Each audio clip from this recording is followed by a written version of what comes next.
Hello friends, welcome to my YouTube channel. Myself Ashwin Sharma. और आज हम लोग पढ़ने जा रहे हैं क्लास 10th बायोलॉजी का चैप्टर फर्स्ट यानी लाइफ प्रोसेस का सेकंड इंपॉर्टेंट टॉपिक यानी फोटोसिंथेसिस।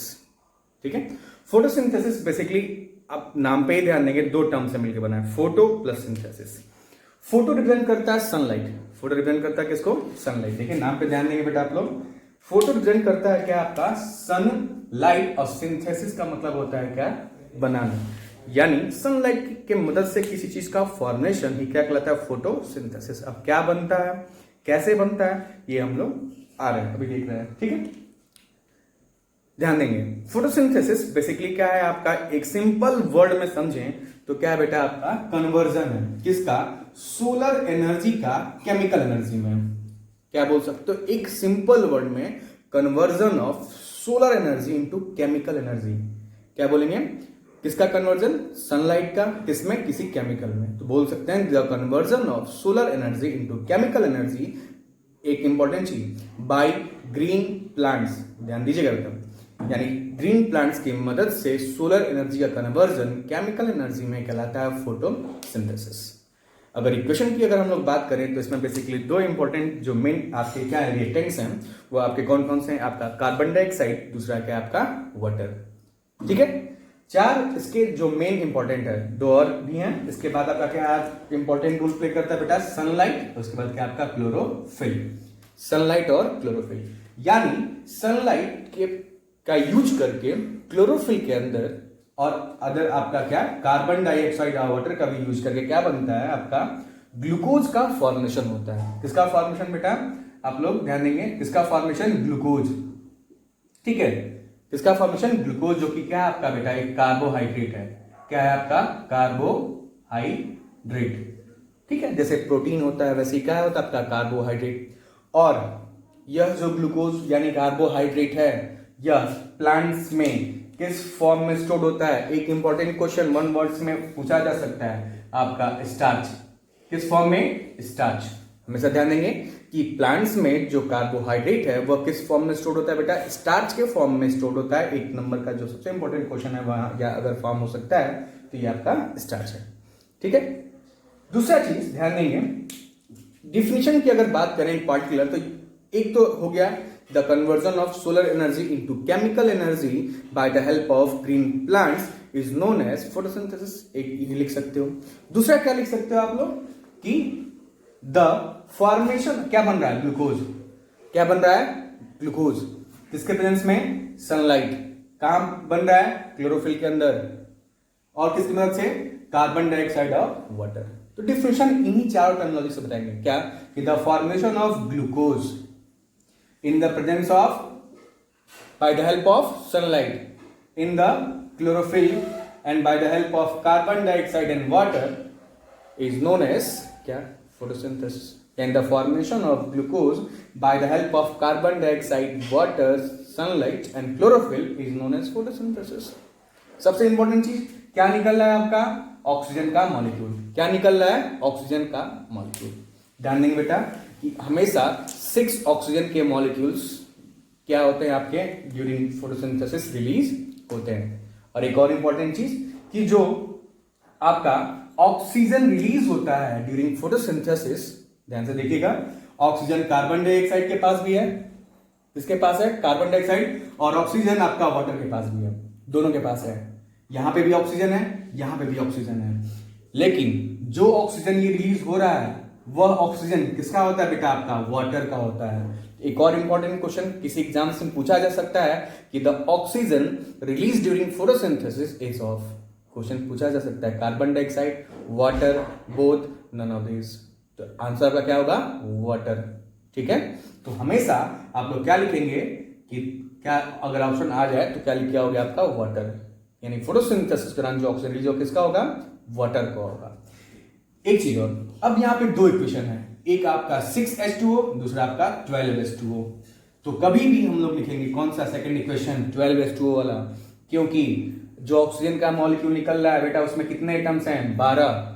तो अगर 6 वाटर है, वाटर केस में अगर 6H2O लिख रहे हैं, कितने ऑक्सीजन में? सिर्फ 6। और यहां पे कितने हैं? 12। पॉसिबल है नहीं, क्योंकि हम लोग को पता है कि जो ऑक्सीजन रिलीज हो रहा है वो किसका है, वाटर का है। इसलिए हमेशा क्या लिखते हैं बेटा, 12:2। देखो यहाँ पे 12 एटम्स हैं ऑक्सीजन के, तो यहाँ पे 6 ऑक्सीजन के मॉलिक्यूल यानी 12 एटम्स निकले।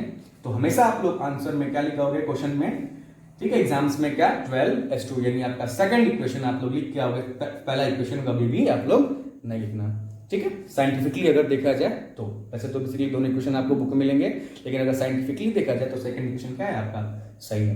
तो दो क्वेश्चन, पहला बेटा स्टार्च, दूसरा आपका क्या कि ऑक्सीजन जो रिलीज होता है ड्यूरिंग फोटोसिंथेसिस वो किसका होता है आपका, ग्लूकोज। डिफिनेशन बना लेंगे, ठीक है। अब जो फोटोसिंथेसिस है वो दो स्टेप्स में होता है। कितने स्टेप्स में, 2 मोस्ट इंपॉर्टेंट स्टेप्स, एक आपका है लाइट रिएक्शन, दूसरा आपका डार्क रिएक्शन। दो इंपॉर्टेंट स्टेप कौन कौन से, लाइट रिएक्शन और डार्क रिएक्शन, ठीक है। आप लोग नोट करते चलिएगा साथ में। लाइट रिएक्शन कहां होता है, ग्रेनम, और डार्क रिएक्शन कहां होता है, स्ट्रोमा। दो और इंपॉर्टेंट क्वेश्चन कि लाइट क्वेश्चन पूछा जाता है कि लाइट रिएक्शन कहां होता है, क्लोरोप्लास्ट के किस पार्ट में, तो हमेशा याद रखेंगे ग्रेनम, और डार्क रिएक्शन कहां होता है आपका, स्ट्रोमा, ठीक है। अभी हम लोग क्लोरोप्लास्ट के स्ट्रक्चर में ग्रेनम और स्ट्रोमा पढ़ेंगे, ठीक है। तो एक शॉर्ट ट्रिक होता है, आप लोग एलजी का एक प्रोडक्ट आता है, उसके टीवी रेफ्रिजरेटर्स बहुत से यूज करते हो, तो याद रखिएगा शॉर्ट ट्रिक एलजी, यानी एल मींस लाइट, जी मींस क्या आपका ग्रेनम। यहीं से याद शॉर्ट ट्रिक बना लेंगे, कुछ भी आप लोग बना सकते हो, ठीक है, जो आपका मन, बस रिमेंबर रहना चाहिए कि लाइट रिएक्शन कहां होता है बेटा आपका ग्रेनम के अंदर, और डार्क रिएक्शन कहां होता है आपका स्ट्रोमा के अंदर। ये आपके दो इंपॉर्टेंट स्टेप्स हैं किसके, फोटोसिंथेसिस के। थोड़ा सा और डिटेल में हम लोग टच कर लेते हैं क्योंकि इंट्रेंस के पॉइंट ऑफ व्यू से थोड़ा सा डीप में हम लोग देख लेते हैं। लाइट रिएक्शन में फर्दर दो स्टेप्स है आपका बेटा, पहला क्या है, एब्जॉर्प्शन ऑफ सनलाइट, किसके द्वारा, कौन एब्जॉर्ब करता है भाई साहब का वेलकम कौन करता है, बाई क्लोरोफिल, किसके द्वारा बेटा, क्लोरोफिल के द्वारा। सबसे पहला काम अगर फोटोसिंथेसिस के दौरान क्या होता है आपका, जो सनलाइट पत्तियों के सरफेस से पड़ रहा है उसको क्या करता है आपका क्लोरोफिल, जो कि पिगमेंट है जिसकी वजह से पत्तियां ग्रीन कलर की होती हैं, किस पिगमेंट की वजह से, क्लोरोफिल। वह क्लोरोफिल क्या करता है, सनलाइट को एब्जॉर्ब करता है, ठीक है, पहला काम हो गया। दूसरा काम क्या है आपका, एक और स्टेप्स इसमें ऐड कर लेना आप लोग बेटा। दूसरा इंपॉर्टेंट स्टेप क्या है आपका, फोटोलाइसिस ऑफ वाटर। क्या है आपका, फोटोलाइसिस ऑफ वाटर, ठीक है, photolysis of water. Photolysis of water क्या हुआ, फोटो मतलब सनलाइट, लाइसिस का मतलब ब्रेक डाउन, ध्यान सुनिएगा, sunlight break down, photolysis of water, किसका, वाटर का। तो जो वाटर का मॉलिक्यूल है उसका क्या होता है, सनलाइट के प्रेजेंस में वो टूटता है, तो यानी आपका सेकंड स्टेप में ही क्या निकलता है, ऑक्सीजन रिलीज होता है। यानी अब इस स्टेप में क्या हुआ आपका, ऑक्सीजन रिलीज हो गया, यानी फोटोलाइसिस ऑफ वाटर में क्या निकल गया, ऑक्सीजन का मॉलिक्यूल निकल गया। लाइट दो स्टेप में हुआ, लाइट डार्क। लाइट में फर्दर 3 स्टेप, पहला सबसे इंपॉर्टेंट स्टेप जहां से स्टार्ट हुआ, सबसे पहला काम क्या, ग्रीन प्लांट क्या करता है, यानी लीफ सनलाइट को एब्जॉर्ब किया। दूसरा क्या हुआ, एब्जॉर्प्शन से जो एनर्जी मिली उसका यूज करके क्या हुआ, फोटोलाइसिस ऑफ वाटर, यानी पानी को तोड़ा गया, तो क्या निकला आपका ऑक्सीजन। क्या निकला, ऑक्सीजन, जो अभी मैंने बताया कि जो ऑक्सीजन रिलीज हो रहा है किसका है बेटा, आपका वाटर का है, ठीक है। तीसरा इंपॉर्टेंट स्टेप क्या है आपका, फोटो फॉस्फोराइलेशन, इसको हम लोग तोड़ तोड़ के लिखिए, ठीक है। तो ऐसा टर्म बड़ा सा टर्म है, तो उसको हम लोग क्या करेंगे हिंदी में जैसे बोलते हैं संधि विच्छेद, तो 3 टर्म्स में, पहला फोटो फॉस्फोराइलेशन, ध्यान देंगे बेटा, क्या, फोटो फॉस्फोराइलेशन। इसमें क्या बनता है बेटा आपका, एटीपी और NADPH, क्या बनता है, एटीपी और NADPH। इसके पहले लेक्चर में एटीपी और NADPH को हम लोग कवर कर चुके हैं, जो कि क्या है, आपकी एनर्जी की करेंसी है। यानी अगर हमारे बॉडी में एनर्जी स्टोर होता है वो किस फॉर्म में होता है, इन्हीं 2 फॉर्म में होता है। यानी फोटोफॉस्फोरेशन में क्या बना आपका, एनर्जी का फॉर्मेशन हुआ। ये आपके 3 स्टेप्स हो गए किसके, लाइट रिजेक्शन के। पहला है क्या आपका, एब्जॉर्प्शन ऑफ सनलाइट, दूसरा फोटोलाइसिस ऑफ वाटर, तीसरा फोटोफॉस्फोराइलेशन। करेंगे 3 स्टेप्स क्लियर होंगे। दूसरा आपका है स्टेप आपका डार्क रिएक्शन। अब यहां पे क्या हुआ बेटा, वाटर का यूज हो गया, तो क्या निकला आपका ऑक्सीजन। अब बचा क्या आपका कार्बन डाइऑक्साइड। तो कार्बन डाइऑक्साइड यानी जो डार्क क्रिस्टल वो कहाँ होता है बेटा, स्ट्रोमा के अंदर होता है। कहाँ होता है, स्ट्रोमा के अंदर। ध्यान देंगे, इंपॉर्टेंट क्वेश्चन है, where does the dark crystal occurs in the chloroplast. तो हमेशा आपका क्या आंसर है, डार्क स्ट्रोमा। ठीक है, एलजी मैंने शॉर्टकट बताया, जब दो है तो दूसरा आप लोग रिमेंबर रखना। इसको और क्या बोलते हैं, कैल्विन साइकिल। क्या बोलते हैं डार्क क्रिस्टल को बेटा, कैल्विन साइकिल। कैल्विन साइकिल एक में को कैल्विन नाम के एक साइंटिस्ट से डिस्कवर किए, तो नाम क्या पड़ गया उनके रिस्पेक्ट में, कैल्विन साइकिल। यानी अब बचा क्या, कार्बन डाइऑक्साइड। तो कार्बन डाइऑक्साइड का क्या होता है बेटा, आपका रिडक्शन। क्या होता है आपका, कार्बन डाइऑक्साइड का रिडक्शन होता है किसमें, ग्लूकोज में। तो लोग डार्क में क्या लिख सकते हो, the reduction of carbon dioxide into glucose, यानी बेसिकली क्या, कार्बोहाइड्रेट इज नोन एज क्या, डार्क रिडक्शन। कहां होता है, स्ट्रोमा। एक और नाम कैल्विन साइकिल। क्यों पढ़ा, क्योंकि कैल्विन नाम के साइंटिस्ट ने डिस्कवर किया था। ये तो हो गया आपके क्या, फोटोसिंथेसिस। ठीक है, अब हम लोग सबसे इंपॉर्टेंट चीज यानी किसके बारे में डिस्कस करें हम लोग, आपका साइट ऑफ फोटोसिंथेसिस, यानी फोटोसिंथेसिस होता कहां है। तो अगर फोटोसिंथेसिस के साइट के बारे में अगर डिस्कस करना चालू करते हैं बेटा, तो फोटोसिंथेसिस आपका जिस सेल ऑर्गेनल्स में होता है उसका नाम है क्या, आपका क्लोरोप्लास्ट। क्या नाम है आपका, क्लोरोप्लास्ट। ठीक है, ध्यान देंगे बेटा, क्लोरोप्लास्ट इंपॉर्टेंट डायग्राम है। पहला इंपॉर्टेंट डायग्राम आपका क्या है, क्लोरोप्लास्ट का, एग्जामिनेशन पॉइंट ऑफ व्यू से। क्लोरोप्लास्ट के लिए कुछ टर्म्स हम लोग यूज कर सकते हैं। इसको बोलते हैं क्या बेटा, सेल विद इन सेल, यानी सेल के अंदर एक और सेल, यानी किसकी बात हो रही है, क्लोरोप्लास्ट। ठीक है, टर्म्स पे ध्यान देंगे, कंफ्यूजन नहीं। इसको एक और क्या बोलते हैं, किचन। क्या बोलते हैं, kitchen of cell. Plant cell क्या बोलते हैं, क्लोरोप्लास्ट किचन बोलते हैं। जो खाना यहीं पे बन रहा है इसलिए क्या कहलाएगा, किचन बोला जाएगा। ठीक है, क्लोरोप्लास्ट के पास अपना खुद का डीएनए होता है, यानी इसके पास अपना खुद का डीएनए हुआ। ठीक है, और इंपॉर्टेंट चीज है क्लोरोप्लास्ट के अंदर, क्लोरोप्लास्ट के अंदर क्या होते हैं बेटा, ध्यान देंगे आप लोग। ठीक है, ये फ्लो डायग्राम में लोग पढ़ेंगे, ग्रेनम। ठीक है, क्या है, स्टार्टिंग से देखते हैं। पहले है क्वांटासोम्स, क्वांटासोम्स।